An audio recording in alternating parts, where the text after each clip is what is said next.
a world of complete freedom, a land of endless distractions, a society hooked on easy, discipline is a lost art. Whoever has a key to open the door to a disciplined life now holds the key to becoming the best in the world at whatever they please, and rise up from the crowd of sleeping zombies. This memo will give you the keys to a disciplined life, if you so please. A systematic approach to something with such unease will distill discipline into 3 steps anyone can follow, as long as you have the courage to do so. Step 1. You need to architect a disciplined life. Step 2. You then need to cultivate the willpower to adhere to the disciplined life you've created for yourself. And step 3. You need to systemize consistency. In other words, you need to create feedback loops that basically guarantee your success by letting you know when you go off track. So first, I want to paint the picture as to why discipline is king in the path to true freedom. Think about the role of a king in the kingdom, or in the modern world, the CEO of the company. They provide structure to chaos. Without the king, without the CEO, or a single source of structure, all else becomes untangled, similar to discipline as a virtue in your life. Okay, so discipline is the rails on which true freedom actually sits on top of. And freedom to truly live a life of your choosing, not that which is given to or allowed through the path of least resistance. Okay? In today's world, quite frankly, we are way too free, and that it actually has enslaved us. We're way too free to go on the internet. We're way too free to watch porn. We're way too free to go and buy the vape, be it underage or at age. We're way too free in today's world, and that has actually caused us to become slaves of our own environment. Freedom is born of self-discipline. No individual, no nation can achieve or maintain liberty without self-control. The undisciplined man or woman is a slave to his own weakness. That's Alan Valentine. When you want to accomplish something, the vehicle of accomplishment doesn't always come from luck or skill, but it always comes from the discipline to do what is needed, regardless of the emotion or temptation to abandon it. So, as long as discipline is present and you give yourself enough time, anything can be yours that you say is mine. No man is free who is not a master of himself. So discipline is freedom. Discipline versus willpower. Let's break that down. Do those 2 words mean the same thing to you currently? Discipline and willpower. For most, it's going to be a blur of something along the lines of self-control. To see these as the same would actually be rather limiting in your world of self-mastery. So let's break these down. Discipline equals your ability to regulate and manage one's actions and behaviors in alignment with long-term objectives or values despite temptations to abandon it. Willpower, on the other hand, is the mental muscle of discipline. It's your ability to resist short-term temptations or impulses to maintain self-discipline. It's your ability to make the right decisions on the rules set by your discipline. Okay? Now, discipline is the sum of your willpower, but willpower is only as useful as your life is disciplined. Okay, I'm going to break that down more. If discipline is the system, willpower is the adherence to. You become disciplined by using your willpower. You don't use discipline to be disciplined. It's very important. Discipline is an outcome of actions based on a preset of rules, goals, rights, and wrongs. To say you're self-disciplined is to say you have used your willpower correctly to make the decisions repeatedly relative to the goal you've set for yourself around the area which you're claiming self-discipline within. Okay? So I want to pause for a second and really have you digest that, because when it comes to self-mastery, self-actualization, fulfilling one's potential, anytime I've gone down a new stream and studied it at a deep level, the thing that allows me to gain real clarity on whatever I'm studying, whatever area of my life that I'm trying to unpack and learn about, it's the understanding of the words themselves and their correlation to each other and how they fit in amongst each other and how to actually think about the larger concepts at play here and what their relationships to each other are.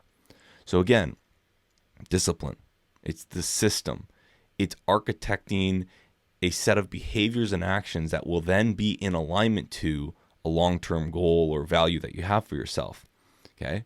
But it isn't the actual action taken in a lot of ways. It's just saying this is right, this is wrong based off of the goals we're setting for ourselves. Willpower, on the other hand, is the action. It is knowing what action to take and actually taking the action repeatedly. It's adhering to the system you're creating within the realm of discipline. Okay?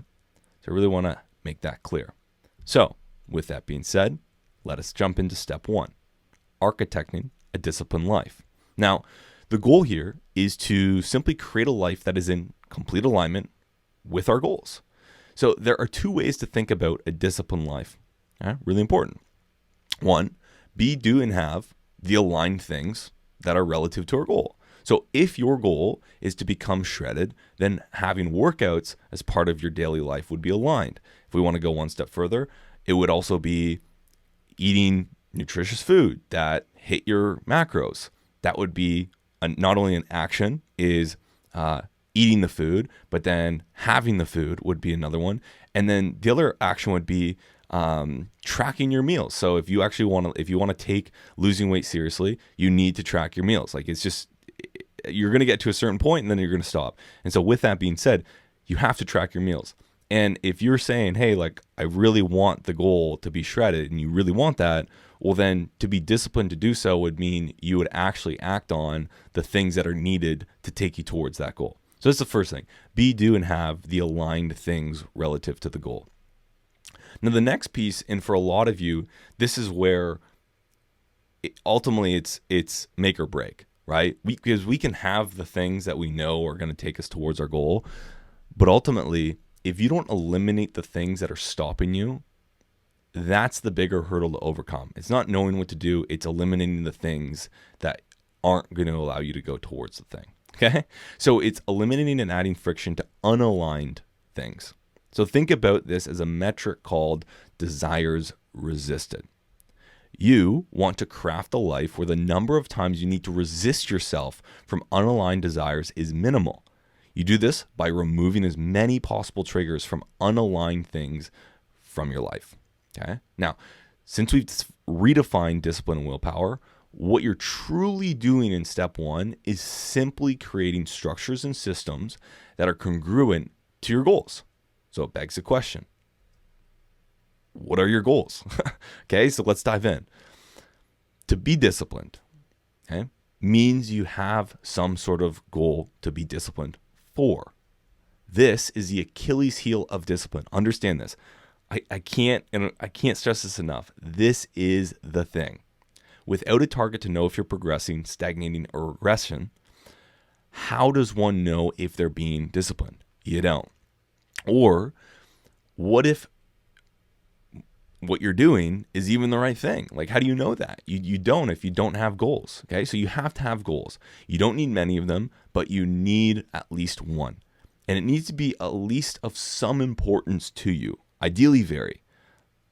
Little side note here, the bigger the goal you're setting, the more weight you should be putting on the importance of the goal to you. Okay, and when I say bigger, it's either going to be like the magnitude of achievement. Okay, so earning $1 million versus $1 billion versus 100,000, and the timeline, because the further out it is, the more delayed gratification you have to use, okay, and the more patience you have to employ to actually get the goal. And so if that's the case, there needs to be a deeper reason why if you're pushing that goal further and further out. Okay, now you do want goals that force long-term thinking, because this is a key to being disciplined and cultivating willpower. So think in 1 year, 5 year, 10 year, 50 years, not 1 month, 3 months, 6 months. Okay, but whatever the goal, Nothing else matters if you don't know what the goal is at all times. Let me repeat that. You must never, I mean never, lose sight of the goal or the system crumbles, and it crumbles really fast. In today's world, you can lose sight of your goal for just a few hours. And if the right tweet, ad, or text comes into your awareness, you may never return to that goal again. Focus is fleeting, distractions are forever. We must continue to train our focus and have an insanely great structure in place to reduce the likelihood of distraction. This isn't a video on goals. So figure out what your goal is, but then to do this, to never lose sight of them, here's what you want to do. Write them down. Make multiple copies of them. Place them in visible sight in your office, your bedroom, your bathroom, your car, your phone, and read and reread them daily, ideally multiple times a day. Rehearse them in your head or aloud multiple times a day. And I'm not even exaggerating here when I say this. Your goals, specifically your most important ones, should be the topic that consumes your mind the majority of the time. Okay? And this is the thing. This is the thing that all else stacks on top of when we talk about having a disciplined life. Having any kind of self-control comes down to how clear of a goal do you have for yourself in the current decision that you need to make relative to that goal. Okay? Because in all areas of life, there's different goals. There's different priorities, right? When we show up at work, there's a different goal that we're going after. When we show up in our personal life, when we show up with, the girlfriend, those are all different goals that we're going to have. Some of them are going to, interconnect to each other. Sure. All right. But you need to have these top of mind at all times. Okay. And I'll finish this with a quote from Earl Nightingale. We become what we think about most of the time, and that's the strangest secret. Understand the goals. I'm going to make a whole separate video on this because, again, goal setting, as I've gone down my track in life, I've recognized the utter importance of goal setting. The utter importance of goal setting. And that's why I literally teach it inside of Above Men, because I understand that this is the very thing that if we don't get this right, everything else becomes dramatically harder. Okay? So get your goals, get them clear, and have them plastered everywhere, and do not forget it. Not even for a minute. Okay? Sounds crazy, but this is a level if you want to create a disciplined life. Okay? Now, a quick note on rewards and enjoyment of goals. You'll have a much higher chance of success by being disciplined towards a goal where there are constant rewards along the way and a sense of enjoyment. Now, discipline doesn't have to be this cold, rugged, no fun part of life. When you do it right, it becomes extremely fun. Fun is subjective. Pleasure is subjective. Winning is more fun than fun is fun. Okay? That's by Tom. Can't pronounce his last name. The idea here is that you don't actually need to go after a goal that you absolutely hate, nor should you, because again, it should be important to you. And if it's important, you're probably going to enjoy it. But then on the flip side, along the way, find ways to reward yourself, find ways to make it enjoyable, even by not achieving the thing. Because the thing is just the target that allows us to play the game. So we don't want the whole goal to be hinged on achieving it. We want to be able to enjoy ourselves along the way. How much better to pursue a straight course and eventually reach that destination where the things that are pleasant and the things that are honorable finally become for you the same. One of my favorite quotes. Gratitude, celebration, and knowing the ultimate game are cornerstones to feeling a sense of reward and enjoyment for progress in being made toward a worthwhile, meaningful goal. Okay? Your goals dictate all else in architecting a disciplined life, if I haven't made that clear already. as all decisions must be made through the lens of progression or regression of goal. To the degree you don't have goals is the degree your life will be optimized around someone else's goals. Now that you know your goal, the chief aim in your life currently, we can actually build the organization to align with the goals in life we aim to strive for. Okay? So, organization. It typically comes with cleanliness and tidiness. So I want you to start here. I want you to upkeep a clean and tidy world. This has been a huge game changer for me. Depending on your starting point, this may actually be a major task initially to clean up your life. It is one, as a man, that is very worthwhile, because we have lived in this paradigm that men are messy, men are lazy, men are not detail oriented, okay? And I just don't think that's a good paradigm to allow yourself to buy into and to let your life entropy into. And I found the more clean and organized my life is, the better I am at staying disciplined and consistent with a certain target. Okay? Surprise, surprise. All right. But again, for you, this may be a major task to start cleaning up your life, organizing it. It may be a major task to build that muscle of organization. But I'm telling you, this is one of the core components. Again, this is the second thing in an architecting a disciplined life. It is very important. Once you do it, though, the ongoing work, this is where I'm at now, the ongoing work is actually very fluid and effortless. It still requires some upkeep, but it's much easier if you just keep at it daily rather than like going, 30 days not cleaning anything or keeping anything tidy and then trying to like backlog, be it on your computer, in your brain, in your surroundings, all of it. Okay.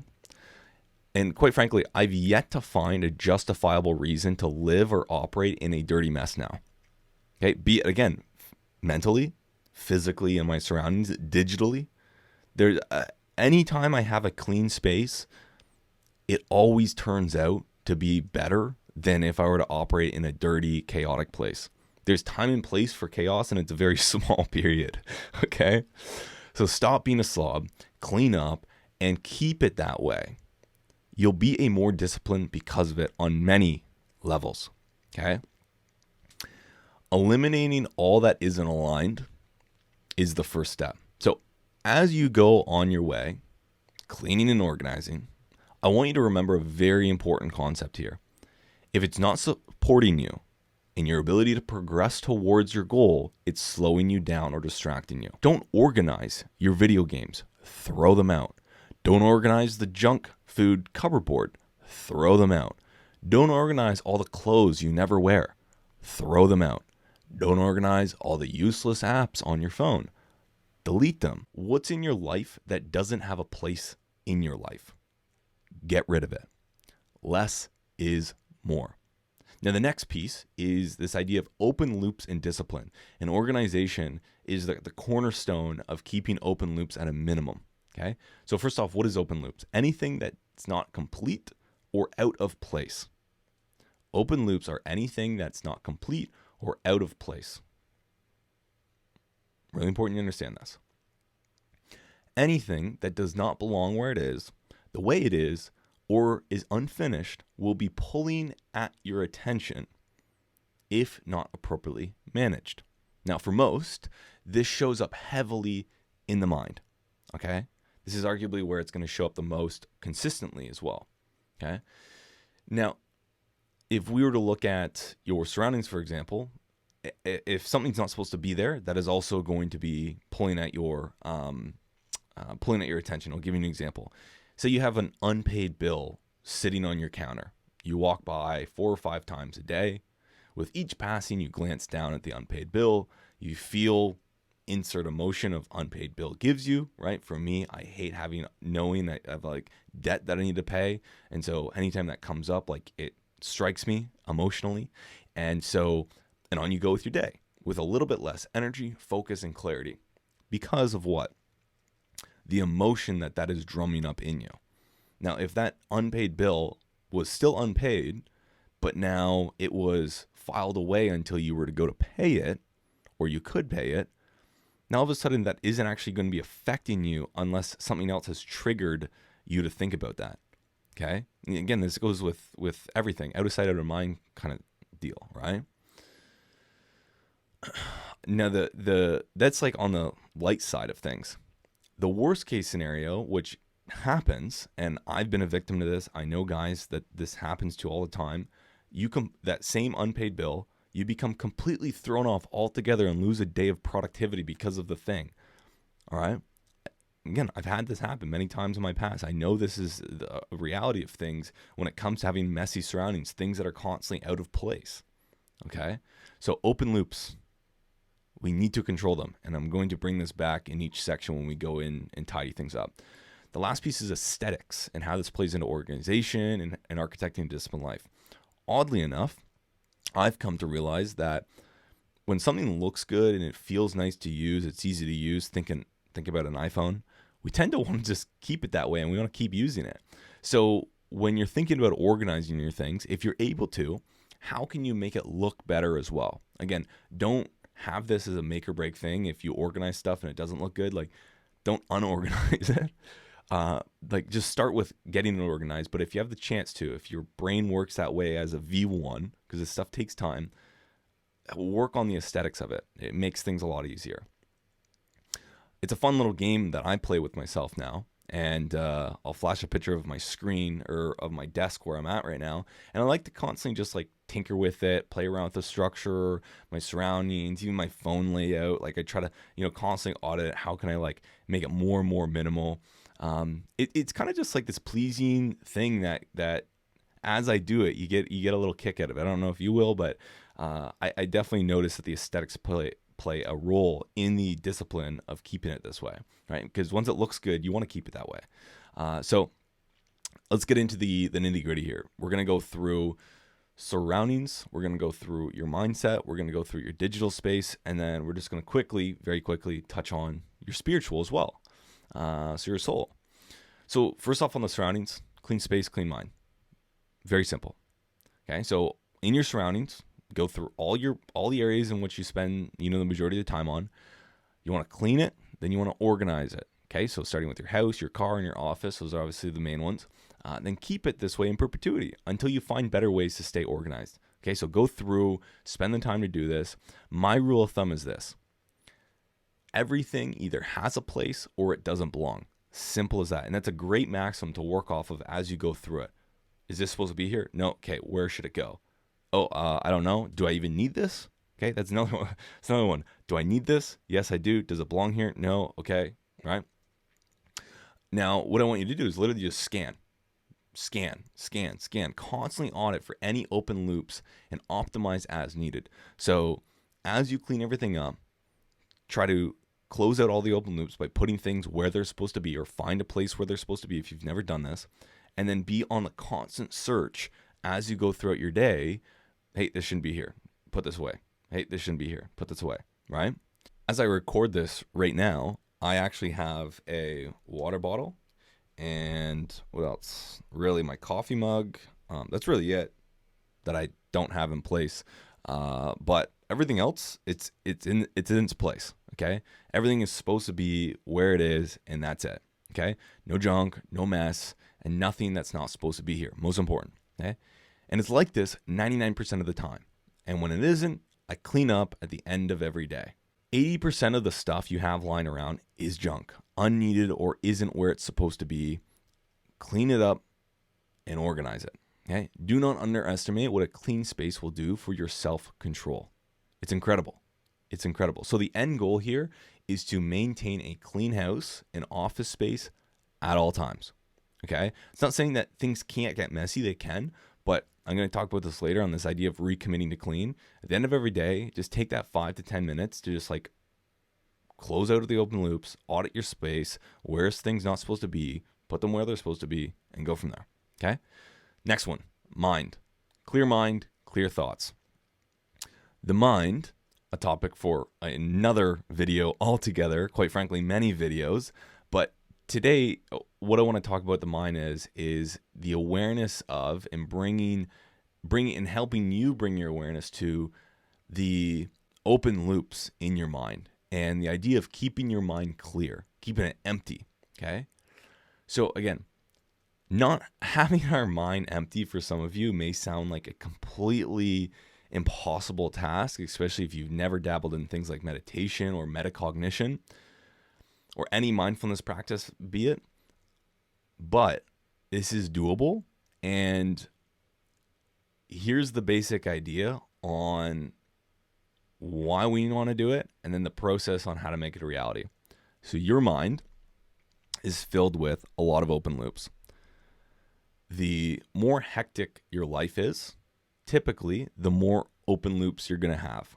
Okay? Now, your brain isn't meant to be this glorified to-do list, which by having a bunch of open loops, that's basically what you're saying is that, hey, all my brain is like this to-do list. That's not it. Okay?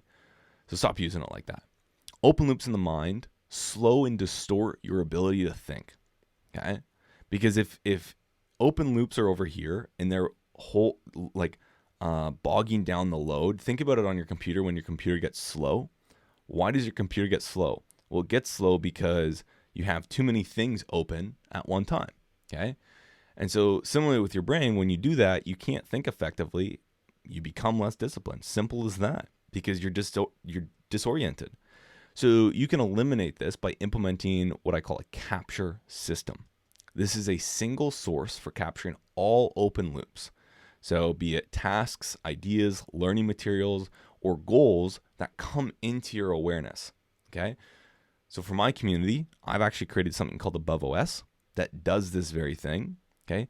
But for you, if you don't have something like this right now where you can easily capture anything around your tasks, your ideas, etc., a simple way to do this is with just like a to-do list app on your phone and Apple Notes as an alternative. Okay.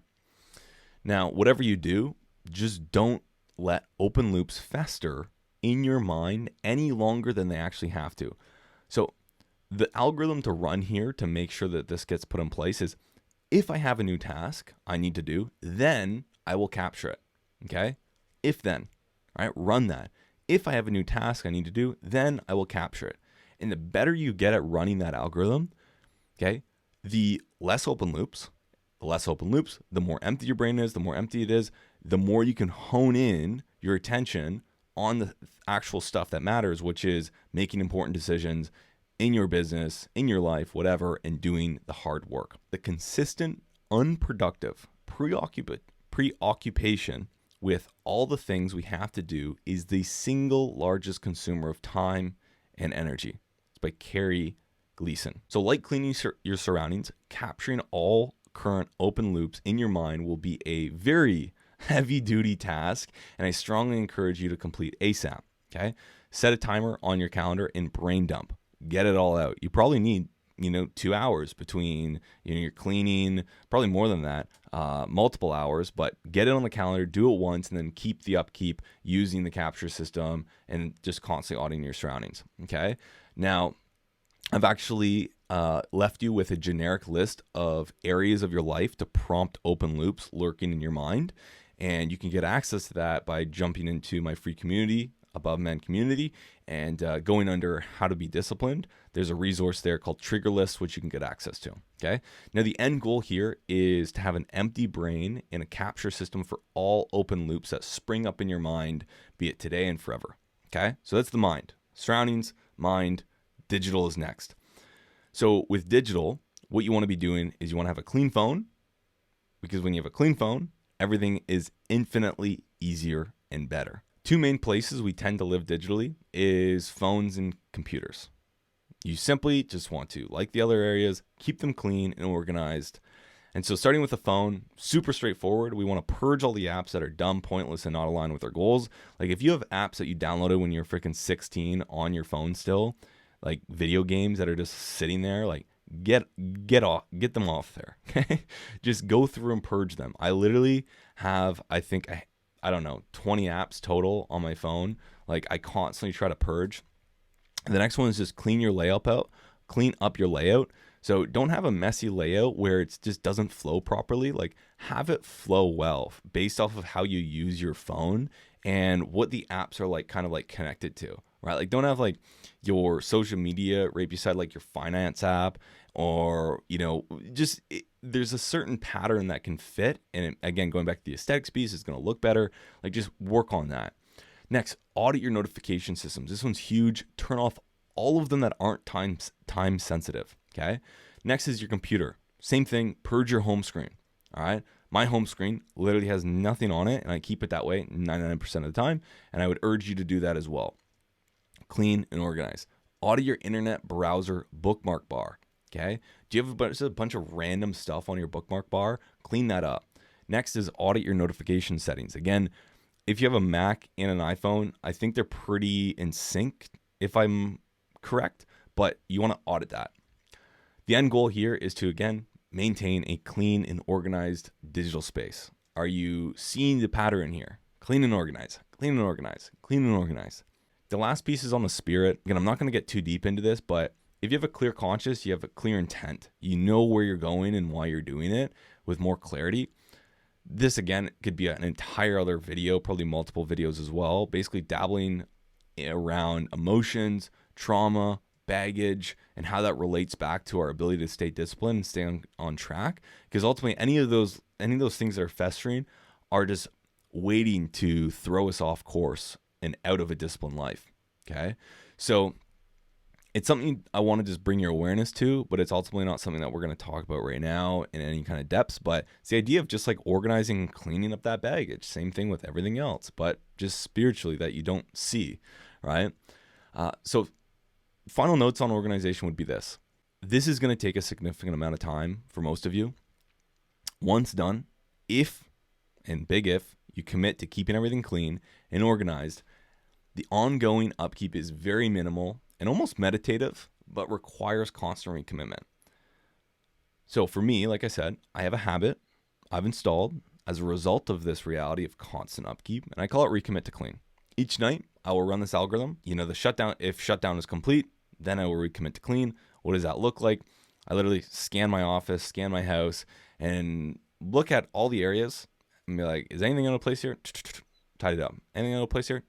Tidy it up. Okay? Literally takes 5 to 10 minutes. Like I said, it's almost meditative at night. It kind of winds me down. It's just really good practice. And again, it just upgrades your level of living, especially if you're in a stage like me where, hey, I'm not at the place where I can afford cleaners on the ongoing basis, having other people do it. It's just upgrading your level of life for your own sake before getting to a place where you can have other people upkeep. Next is going to be people. So be around disciplined people, willing to call you out on your lack of discipline. Again, this goes with anything with people. I could, talk about this in any topic. Like my last video was on purpose. Be around people that have found their purpose. Like it just works for anything. Be around people that have money if you want to make money. And so with your environment, as we've just unpacked, is vital, and people ultimately fall into this environment bucket. So stop hanging around losers, simple as that.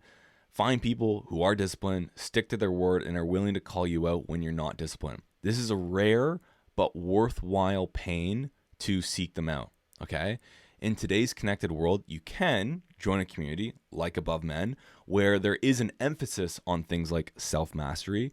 Now, from my experience, though, it is still pretty rare to find these communities that have people who are actually willing to call you out on your entropy, but paying a coach is actually a great way that solves this.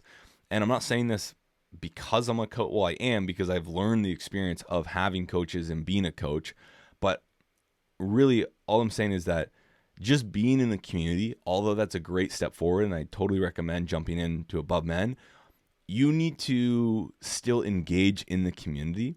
And if you don't engage and open yourself up, be it for your own like status, mind games that you're playing with yourself, oh, people are going to think about me weird, etc. You hold yourself back from actually getting the help and discipline that you would get from putting yourself out there, where when you pay a coach, the coach is almost there to probe at you and make sure you're not holding anything back, and actually and pull out all of the key pieces that you would have otherwise kept in if you were just in this like group setting. That's why I say that. Either way, just being around others on the path towards self-mastery, you are going to find yourself more disciplined as a result. Like, even if you don't put yourself out there, but you're just watching other individuals be, in control of themselves, live a disciplined life by listening to what they're doing, that is a great place to start. Okay. Now, of course, the bigger quest is actually seeking out in-person relationships that can do this, because in-person is always king. That has been, figured out during COVID over the past X years. And so we want to find those in-person relationships where we can constantly rub up against other individuals, ideally, men that we can become really close with. Again, this takes a while to build these relationships with, but it is very, very worth it. Again, I've been through my fair share of friend groups, and I'm very happy to say I'm constantly optimizing my circle to make sure that the individuals in my circle are pushing me, I'm able to push them, and we're going after the same thing, which is mastery, self-actualization. Okay, but this is a big task. This takes time, but the ROI on this is insane. Okay, now I've lived with several radically different groups of people in my short life, from 6 college students in a house where the kitchen was literally a garbage dump 24/7, to living by myself in a city where I knew no one, to now living with a guy I call my brother, that were on a very similar life trajectory. And I can tell you, being around other disciplined, ambitious people is a huge hack to life. All right. So seek this out, especially if you're around my age, your early 20s, even late 20s, you don't have a partner yet.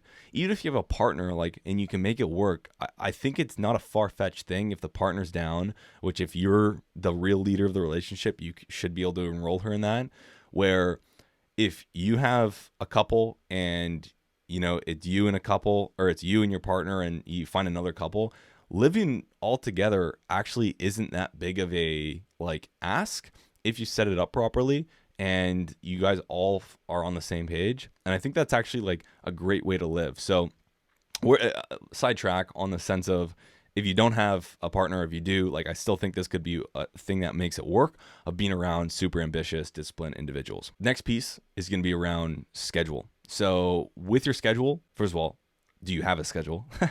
But you want to have a schedule and you want to follow it. Simple as that. That's the maxim here. Ultimately, this fosters discipline, consistency, and stability. Leaning on the consistency and stability piece here, a schedule is so freaking underrated. Call it a routine. In my world, I call it a protocol, having a daily protocol, how I operate first, second, third, fourth, fifth throughout the day, how I start my day, how I end my day, how I go about the middle part. But a schedule, okay? Taking the time to make the right decisions around what to focus on and when, based on your goals, allows for ongoing discipline to be really embedded in everything you do if you think about it ahead of time. So use a calendar, look at it multiple times a day. For me, I use Notion Calendar. I absolutely love it. You can get access to it in the link below.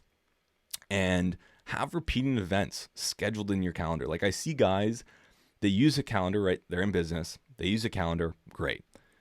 But they completely miss out on using it for their personal life. And that's the area that it matters most, right? It's this weird paradigm, and I've yet to fully I can't say I've dabbled in thinking about this too much. It'd be an interesting thing to think about. But this idea that why do we schedule all the events that other people want us to be there for, but we don't schedule our own life events, right? There's just this drop off on our calendar where I see guys' calendar, sales call, meeting, whatever, got to be here, appointment. And then they don't put any of their own stuff on there. Okay. So have repeating events in your calendar to give your day a structure outside of just your meetings and sales calls and da-da-da-da. So you want to put, when are you waking up? Okay. You want to have your AM routine in there. You want just a time block of this is what I'm doing that. When are you eating breakfast, lunch, and dinner? Especially if your calendar is on someone else's, if someone else can access your calendar and they can just book time in whenever, be it a salesperson, people on your team, please, for the love of discipline, schedule in breakfast, lunch, and dinner. It adds so much stability. It's a small thing, but it adds so much stability to your day. Schedule in your workouts, and then time block your tasks and work sessions on a daily basis.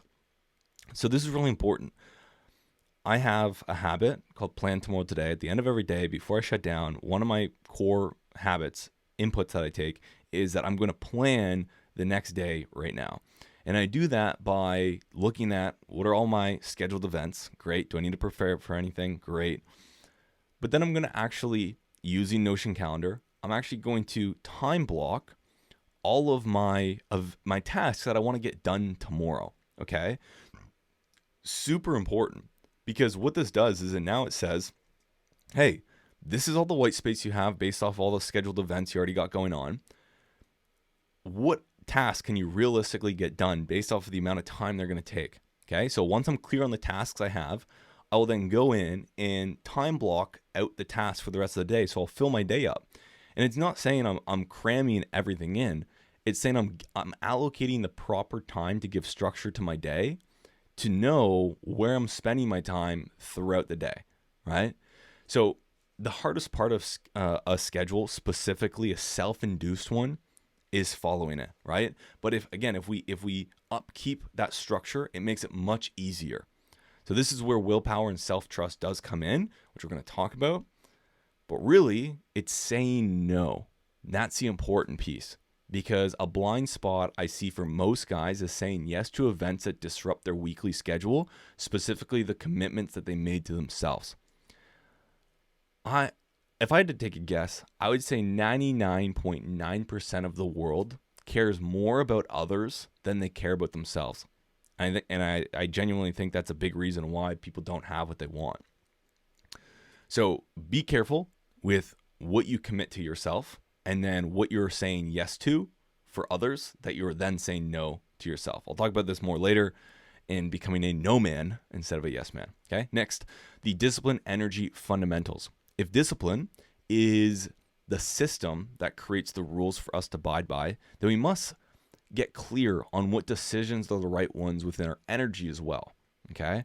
Without proper systems around our energy, we're actually going to lack alignment towards our goals, and become kind of prone to fluctuations in our energy levels, leading to fluctuations in our input, leading to more chances of our outputs being in fluctuations, which leads to more chances of our life to entropy, out of discipline, misalignment with our goal. It kind of just goes downhill from there, right? You get it.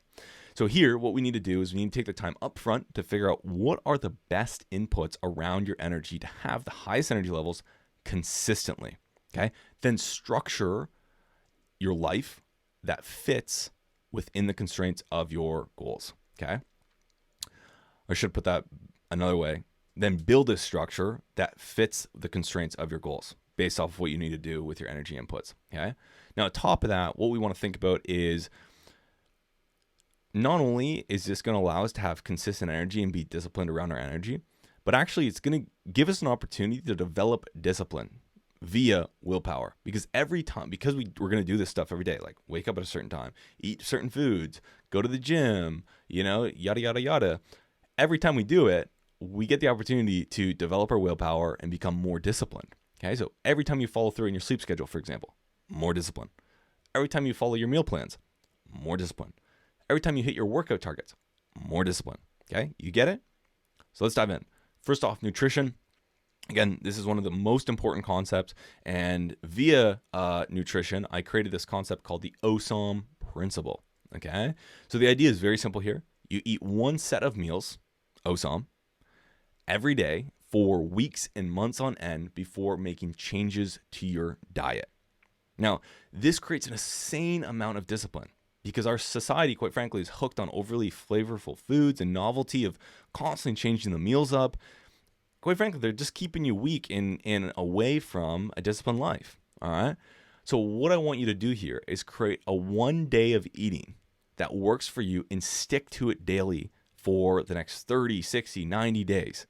Now, you're going to pair this with something I call 90-10 rule, and you can do this for months and even years when you do so, right? So I'll explain that in a second. I've personally eaten my OSOM for pretty much 2 years running now. Okay, so first of all, what's the 90-10 rule? 90-10 is 90% of your meals in a week are solely consumed for energy, although enjoyment of the meal, although not abandoned, is secondary and never to be at the detriment of your energy. Okay, so 90% of your meals We're basically following OSOM, because if we know our OSOM is energy first, that's what we're following. 10% of your total meals can be consumed for enjoyment first. Energy second. Keyword can. This doesn't mean you need to deviate from the energy first framework, but it's available for you. Okay. And lastly, only dip into the 10% on days or following days in the case where you have a 10% meal during dinner, where your work isn't priority number one, or I should say your energy isn't priority number one. For most of you, this is going to fall on the weekends, but you can adjust accordingly. Okay. So 90-10 rule, 90% energy first, enjoyment second, 10% enjoyment first, energy second, and only take those 10% where you don't actually need your energy at the highest, or you're not going to be working the following period. Okay. But what are the basics that actually should go into your OSOM? Okay. We have the structure, one set of meals, eat it on a consistent basis before making any changes. Here's the core principles that you want to think about when it comes to eating. Eat as close as nature intended. That's first and foremost. That's the easiest one. Eat organic whole foods. Okay. Everything becomes simpler when we just eat organic whole foods that Mother Nature provided us. Okay. Simple as that. I'll be writing an entire other memo, which if you haven't subscribed, go check out my memos below, aboveclub.co/memos. And then ultimately I'll be bringing a video here to you as well on the Above Man's eating philosophy in the future. But for now, here are the basics. High fat, high protein as your first meal. Fast for the first 3 to 4 hours of the day. Avoid the fat 3, seed oils, refined sugars, and refined flours. That's the fat 3. Avoid those at all cost. Okay. And the last piece is know yourself. Okay. Everyone is different. So within the context of everything I just said, none of that stuff could work for you because you're different in some way, shape, or form that doesn't fit the bill. Cool. Totally get it. Right. If that's the case, then completely, disregard with what I said. But with that being said, that's typically, what works for me and some of the guys that are in the program. However, know yourself.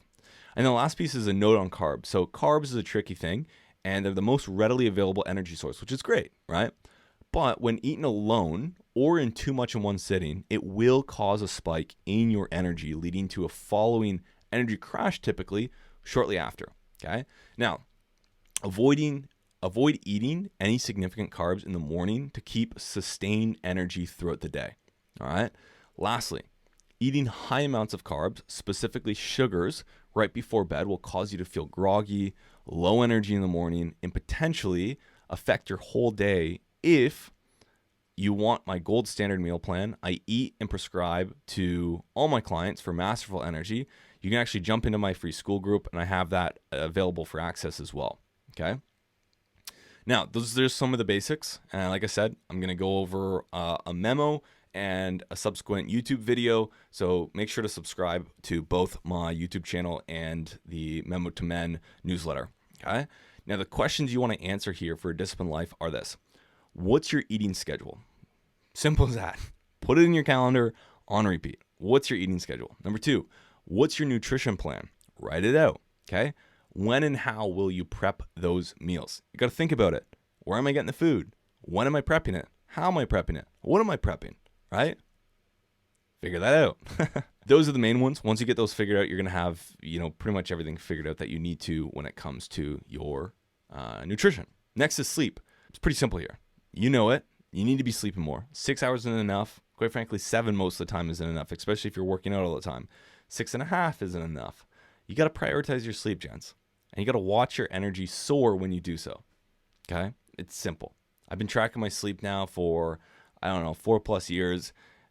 It's just so evident that when I'm below a certain threshold, I'm not on as well as I could be than if I had better sleep. Okay? And if you don't believe me, you can order a Whoop or an Oura Ring yourself, track your sleep for 2 weeks, and get back to me and pay attention to your willpower versus hours of sleep.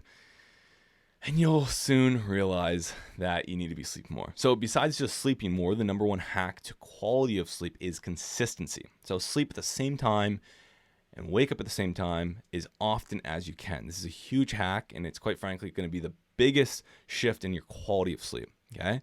Lastly, an easy to implement sleep hack is something called the 10-3-2-1 rule. 10 hours before bed, no caffeine. 3 hours before bed, no food. 2 hours before bed, no drinking of any liquids. Definitely not alcohol. 1 hour before bed, no screens. Okay? So 10-3-2-1. When you do that, you'll be in a really good position to just have consistent, high quality sleep.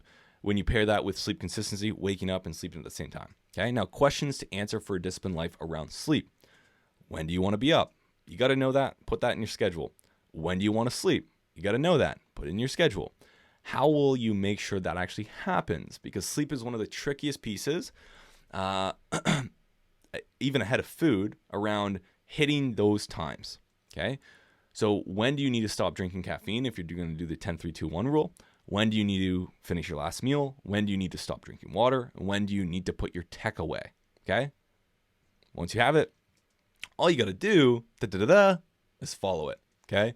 Next is movement. Movement is a really interesting piece that I think men overlook because of the strong focus on just like the physique aspect, like the physical looks. But your physique represents your dedication or lack of to mastery in the physical world. The physical realm is interesting as it's so limited, yet the most tangible way to observe our progress towards mastery. Okay, if we're going for actual mastery, if we're going for self-actualization, what one can be, one must be. Fulfilling our true potential. Having a physique alongside the successful career, the hot wife, the happy family, that's part of it. Okay? And also, it's one of the best ways to actually anchor our life to mastery, self-discipline, high willpower, right? Because working towards the endless pursuit of that physique demands control over your mind and your body. So working on your body, training it, disciplining it is also disciplining your mind. Okay? Exercise is a wonder drug. Straight up. It can honestly boost your mood, your energy, your willpower at any moment if you do it. It's crazy. So, and that's not the experts. That's the experts saying that, not me. But quite frankly, I strongly agree. From experience. And if you have worked out ever, if you've moved the body ever, you'll know what we're talking about here. So moving the body never fails to make me more committed to my goals, quite frankly. Like if I feel myself sluggish, boom, go hit 10 pull-ups. Go hit, 20 push-ups, right? Simple as that. Actually, I'm going to go do it right now. All right, we're back. Just pumped out some pull-ups. Feeling great. On top of exercise, not only, again, is it going to make you more committed to your goals, increase your energy and willpower pretty much at any moment, out of breath a little bit. It's actually also building your prefrontal cortex, if you believe it or not, the part of the brain responsible for regulating our thoughts, our actions, and even our emotions. Okay, so that's movement. Movement's a really important piece with our discipline, because when we're moving on a consistent basis, we're more disciplined, not only because it's anchoring ourselves to mastery, but on top of that, it's literally developing the areas of our body and our brain that is responsible for willpower, discipline. I'm going to talk more about this in one of the next parts later on leaning into pain. Okay. Quite frankly, I don't care what you do. Just move the body daily. Follow a workout schedule. That's it. Fun little hack here, which I literally just did, was called reps for rest. So anytime I want to take a rest from my work, instead of going on my phone, I'm going to pump out some push-ups, pump out some pull-ups, squats, whatever you want to do, instead of jumping on the phone. Okay. So something I recently started doing to take this one step further, actually, which is pretty fun, is actually keeping a running count on my whiteboard out in my living room that counts how many push-ups and pull-ups I've done for the day. And I even have my a water count, which is really interesting. And so that's been fun. My high scores so far have been something along the lines of 120 push-ups, 130 pull-ups.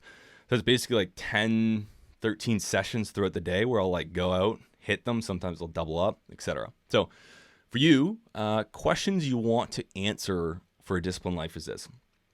What is your workout schedule? Put it in your calendar, put it on repeat. What workouts will you do? Okay. You got to know what you're doing. Those are really the two that you want to answer. So what is your workout schedule? Put in your calendar, and then what are your workouts? All right. Next, going to pause for a sec. Come into this next one with an open mind. Okay. Meditation.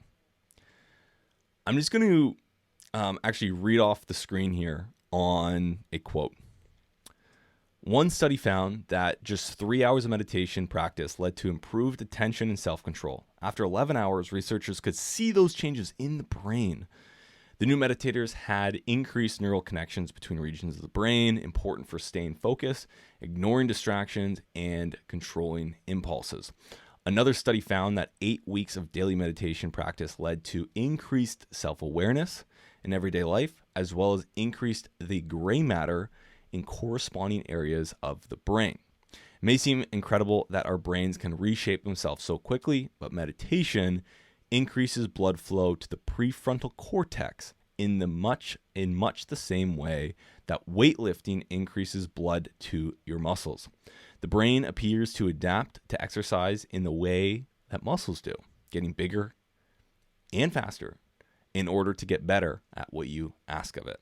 That's from Kelly McGonigal over at the Willpower Instinct. I don't think I need to say much more on that because it really just outlines how important meditation is. And I'm going to talk more in other videos and in memos on mindfulness. But for now, go meditate, do it daily, and that's really it. Okay? So those are the energy fundamentals. Let us now jump into the idea of limiting inputs. So the opposite of focus is distraction. Eliminate distraction, and you get focus. It's easier to just do that than it is to focus. So here are some inputs you should consider limiting or eliminating in your life. First one would be your phone. Okay? Keep it completely out of sight when you're not using it. As I record this right now, my phone is in my bedroom, hidden from plain sight. Okay? Next is apps. Again, we talked about this, but when you're on your phone, it's easy to become distracted by other apps that aren't aligned with what you're on your phone for in the first place. Hopefully, you've completely deleted all those useless apps to begin with in the organization section, but some like social media, email, etc., have purposes at other moments, but just probably not when you're on it at that moment, okay? So during those times, you don't need them, you want to use something called app block to set restrictions on usage throughout the day to prevent them from sucking you in. So this app, quite frankly, has saved my life, my focus, my mental health, countless times, and I couldn't recommend it enough. So go down that app block. If you do not use social media for any of your work, literally from 9 to 5, whenever you're working, have this shit blocked off. Seriously. Next is food. If you have a ton of food in your home that is outside of your meal plan that you've now created, throw it out or hide it. If every time you open up your cupboard and you see chips or chocolate or insert shitty food that you have in your cupboard, what do you think is going to happen? You're at least going to be tempted to eat the food. If not, eat the food, okay? So we want to lower that because if we go back to, again, building a disciplined life, what's the second thing we were talking about? Be, do, and have the aligned things and not have the aligned things. And the metric we want to look at that is impulses resisted, okay? So if every time you go into your cupboard, you need to resist the desire to eat the thing, well, that's no good. That's going counterintuitive to building a disciplined life. Next is noise. Again, this is an interesting one, but blocking out any kind of noise that will be a distraction while working is actually something that's a pretty important thing to consider. So I use brown noise or binaural beats. Pretty important, something to consider. Or you could just put like over your headphones and just block out the noise altogether. Visuals, again, this is more so for just like working when I'm talking about this stuff, but nonetheless, it's really important because again, most of us are trying to become more disciplined to get better at our work and achieve work-related goals. So I thought I'd include this. So on the visual side, coffee shops are more fun, not more fun, but they're fun to go to, get the coffee, It's novel, really what it is. But more often than not, they're just inputs overload and cause more distraction than focus, I find, most of the time. So you want to be mindful, especially if you're going into deep work, you're trying to go into deep work, of the visuals in your awareness as you go about your work. Even while you go to the gym or daily commutes are examples of where visuals in your awareness can actually that can cause distraction, leading to potentially deviating from discipline. Okay, going to a gym with TVs, driving by McDonald's. Both examples. Again, those small details, but it adds up over months and years. Every day on your commute to work, if you drive by McDonald's, you know? So the next one's social life. If you're serious about your goals and your social life constantly gets in the way, downsize it. Simple as that. Okay? Like, this comes down to sacrifice. I'll talk about this in a moment. The next one's hobbies. Do you align with your hobbies? Do your goals align with your hobbies or not? If not, eliminate them, simplify them. Like, you got to make the choice. Which brings me up to conscious sacrifice. So giving everything to win. This idea that we can have it all just isn't true. So here's a quote by GSP that I think sums this up really well. Again, if you don't know Georges St-Pierre, world-class martial artist, MMA champion, multiple, I think he won multiple times, defender, etc. Here's what he had to say on the idea of creating sacrifice. The key has always been simple though, discovery. Even though other people had started voicing their opinions on my potential, I remained silent until I discovered exactly what it is that I wanted to do, become a mixed martial artist. That discovery gave belief to my inner dreams because I started seeing the concrete possibility that I could become a fighter, a true fighter. And so the change was going from having visions about my life to living them concretely. At this stage of my life, I left many, many things behind. I constantly heard Christoph's words whispered in my ear, and it triggered a reaction inside me. And I realized, this is what I want to do. I want to become the champion of the world in mixed martial arts. And then all of my energy, everything I had inside of me, went toward achieving that goal. I wasn't making sacrifices anymore. I was making decisions. Train instead of party. Work instead of play. Perfect practice instead of casual repetition. I started living with purpose and direction. In the words of Buddha, first intention, then enlightenment. That's Georges St-Pierre and his book, The Way of the Fight. So with that, bringing step one to a close, I want to have you consider an audit of what you say you want to do and the goals you set versus what your actions are saying you really want. Practice what you preach, especially to yourself. I found there's an interesting anecdotal correlation between how aligned you are with your word and how disciplined you tend to be. Put bluntly, everything in your life currently that isn't aligned with your current goals must go if you're serious about being disciplined and achieving those goals. This is called sacrifice to most, but if you should see it as a conscious decision, if you're willing to be truly dedicated to winning like George.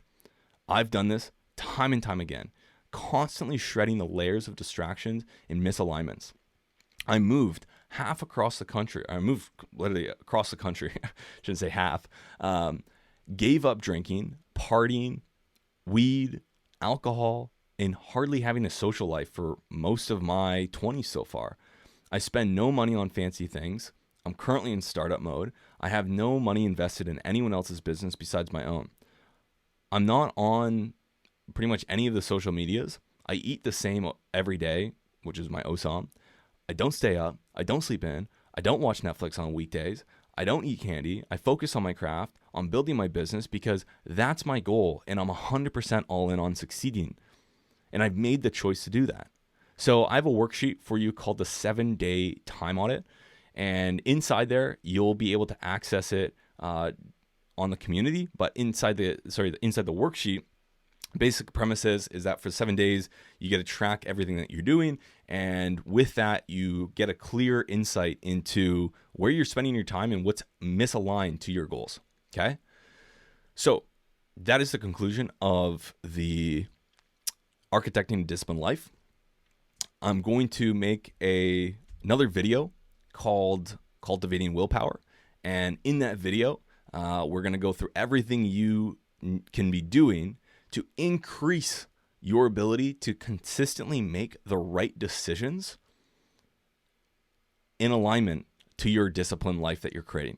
in alignment to the goals that you've set for yourself. Again, if discipline is a system, willpower is adherence. So you want to increase willpower as much as you can, and we're going to explain how in the next video.